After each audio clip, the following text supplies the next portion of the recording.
ভারতের মুসলমানদেরকে অনুরোধ করে বলবো, খবরদার হিন্দুদের কাছে গরু কিনবেন না। গরু কুরবানি দেওয়ার দরকার নাই। ভেড়া কুরবানি দেন, ছাগল কুরবানি দেন, ওদের গরু কিনা বাদ দেন। গরু ওদের দেবতা, ওদের মাতা, ওদের কাছেই থাক, ওরা লালন পালন করে গরুর পুজো করুক। এমনও দিন আসবে ওই হিন্দুরাই ওই নরেন্দ্র মোদীকে ধুতি ধরে টানিয়ে ক্ষমতার থেকে নামাবে।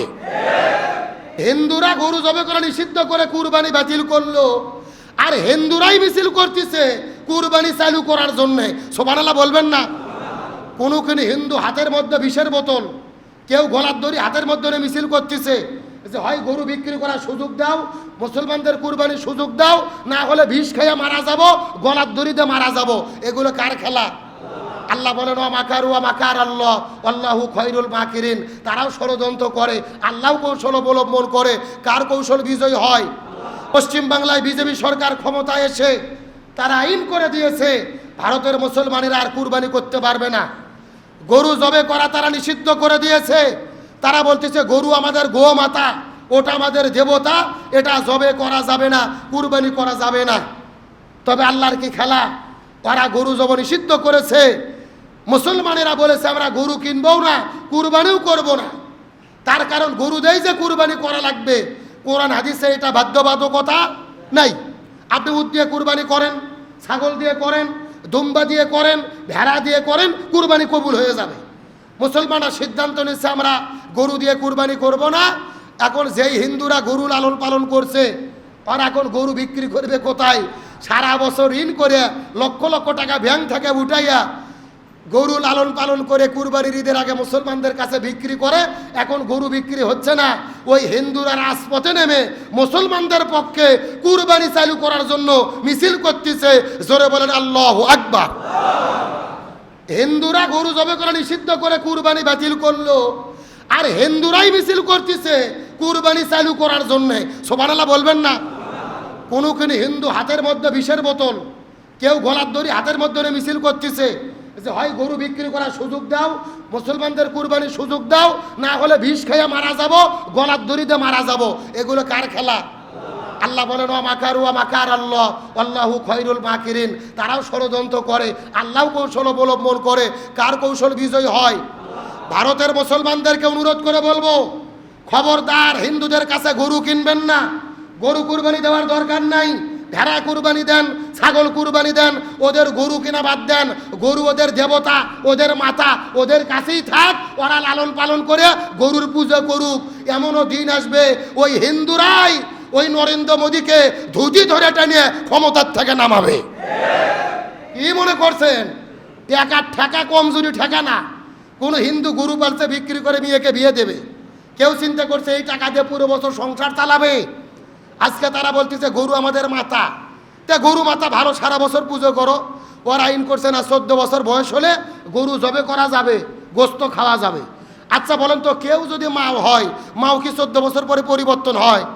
কতক্ষণ আগে আমাদের বাবা মা বুড়ো হলে আমরাও তাকে ভালোবাসা বেশি দেই, আর ওরা এমন ভাটপার 14 বছর গরু পুজো করবে, 14 বছরের পরে জবে করে গোস্ত বিক্রি করবে। এদের মতো সিটের ভাটপার দুনিয়ার মধ্যে নাই। গরু করতেছে মাও, তো মাও ভালো, নিজের মাও যেই খাটের ওপরে রেখেছো ওই ঘর তো গরুকেও রাখো। গরুর গলার দড়ি দিয়ে বাইরে রাখছো, আর মাও রাখতেছো খাটের ওপরে।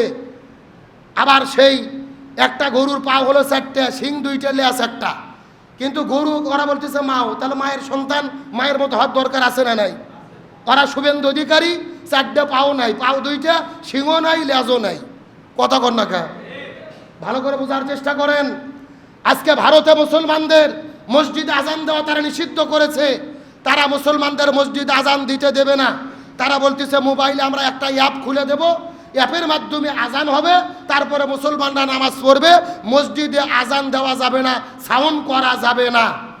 এমনকি মসজিদগুলোকে মন্দির ঘোষণা করে মুসলমানদের মসজিদে ঢোল তবলা বাজিয়ে মুসল্লিদের ঘাট ধরে বের করে দেওয়া হচ্ছে।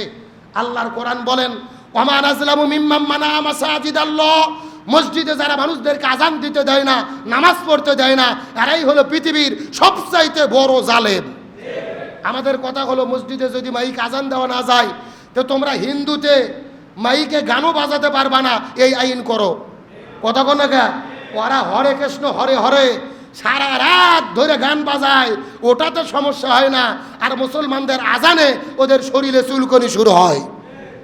আমরা বলতে চাই 200 বছর মুসলমানেরা ভারত শাসন করেছে, তোমরা যতই জুলুম করো, আজ হোক কাল হোক আবার ওই হিন্দুস্তানে যুদ্ধ হবে, গাজওয়াতুল হিন্দ।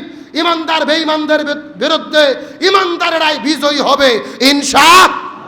জুলুমের জোকারে সর্বোচ্চ পর্যায়ে চলে যায়, তখন জালিমদের পরাজিত করেন কে?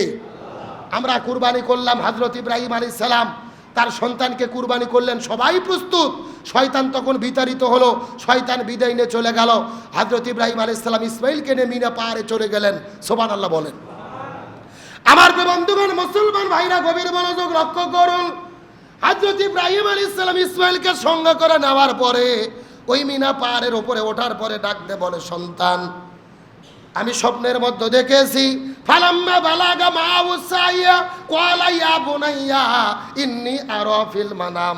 আমি স্বপ্নের মধ্যে দেখলাম আমি তোমাকে আল্লাহর জন্য কুরবানি করতেছি। ইন্নী আরা ফিল মানাম আন্নী আযবাহুকা ফানজুর মাযা তারা। ইসমাঈল আলাইহিস সালাম ডাক দিয়ে বললেন, বাবা আপনাকে শুধু স্বপ্নের মধ্যে দেখতে হবে না, আমি প্রস্তুতি গ্রহণ করলাম, আপনি আল্লাহর জন্য আমাকে কুরবানি করে দেন। কিন্তু বাবা আপনার কাছে বিদায়ের আগে 3টা ওসিয়ত করতে চাই। ও বাবা, আপনার কাছে প্রথম নম্বরে চাওয়া হলো, আমি দুনিয়া থেকে বিদায় নিয়ে চলে যাব, আমাকে কুরবানি করার আগে আমার হাত পাগুলো রসা দিয়ে আপনি ভালো করে বেঁধে ফেলবেন। তার কারণ আপনি যখন কুরবানি করা শুরু করবেন, আমি হয়তো বা নাচানাচি করবো, নড়াচড়া করব, আপনার কুরবানি করতে কষ্ট হবে, এই জন্য হাত পাগুলোকে বেঁধে ফেলবেন। 2 নম্বরে চাওয়া হলো, আমার মার আমি একমাত্র সন্তান, এই মরুভূমির ভেতরে মার সঙ্গে বসবাসের মতো আর কেউ নাই, আমি বিদায় না চলে যাব, আমার মা কেমনে বসবাস করবে? আমার শরীরে রক্ত মাখা জামা আমার মায়ের কাছে আপনি নিয়ে যেয়ে দেবেন, আমার মাও রক্ত মাখা জামা নিয়ে সান্ত্বনা নিয়ে মনের মধ্যে দুনিয়ার মধ্যে বসবাস করবে। আর 3 নম্বর চাওয়া হলো, বাবা আপনি আমাকে যখন কুরবানি করবেন ওপর করে চিৎ করে শুয়ে দেবেন, আমাকে সোজা মুখে যখন কুরবানি করতে যাবেন, আমার চেহারার সাথে আপনার চেহারাটা মুখে বরাবর যদি মুখ পড়ে যায়, আপনি আমার বাবা, আপনার চোখের সঙ্গে যদি আমার চোখ পড়ে যায়, আমার প্রতি আপনার মহব্বত ভালোবাসা জাগ্রত হতে পারে। এই জন্য আমাকে ওপর করে শুয়ে দিয়ে পেছন দিক থেকে তরোয়াল মেরে আপনি আমাকে কুরবানি করবেন।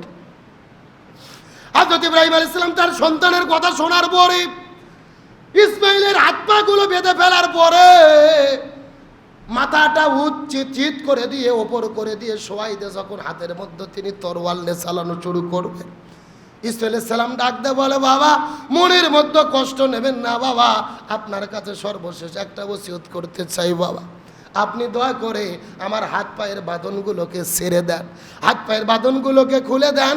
হাসরের ময়দানে আমি যখন আল্লাহর কাছে দাঁড়াবো, ওই সময় যদি আমার হাত পাগুলো বাঁধা থাকে, আল্লাহ যদি আমাকে জিজ্ঞেস করে বলে, ইসমাইল রে আমি আমার জন্য তোমার বাবাকে কুরবানি করতে বলেছিলাম, কিন্তু তুমি কি তোমার বাবার অবাধ্য সন্তান ছিলে? আমি আল্লাহ আমার অবাধ্য বান্দা ছেলে, এই জন্য তোমার বাবা তোমাকে জোর করে হাত পাগুলো বেঁধে তোমাকে কুরবানি করেছিল। এমন প্রশ্ন যদি আল্লাহ করে, আল্লাহকে জবাব দিতে পারবো না। ও বাবা, তাল্লাহুল জাবিন, তারা সবাই মিলে আল্লাহর জন্য জবে হতে যখন প্রস্তুত হয়ে গেল, কুরবানি আমাদেরকে শিক্ষা দিল। আল্লাহ যদি হুকুম দেয়, আল্লাহর যদি আমাদের ডাক দেয়, এই জমিনে দিনের জন্য, ইসলামের জন্য যদি প্রয়োজন হয়, ইসমাইলের মতো আমাদেরও আল্লাহর সন্তুষ্টির জন্য জীবন দিতে প্রস্তুত থাকতে হবে। আমরা কি সবাই রাজি আছি? হযরত ইব্রাহিম আলাইহিস সালামের সন্তান হিসেবে, ইসমাইলের যোগ্য উত্তরসূরি হিসেবে দিনের জন্য, ইসলামের জন্য শুধু গরু কুরবানি নয়, ছাগল কুরবানি নয়, নিজেরাও ইসলামের জন্য কুরবানি হতে কারা কারা রাজি? দুটি হাত আল্লাহকে তুলে দেখান। লিল্লাহি তাকবীর।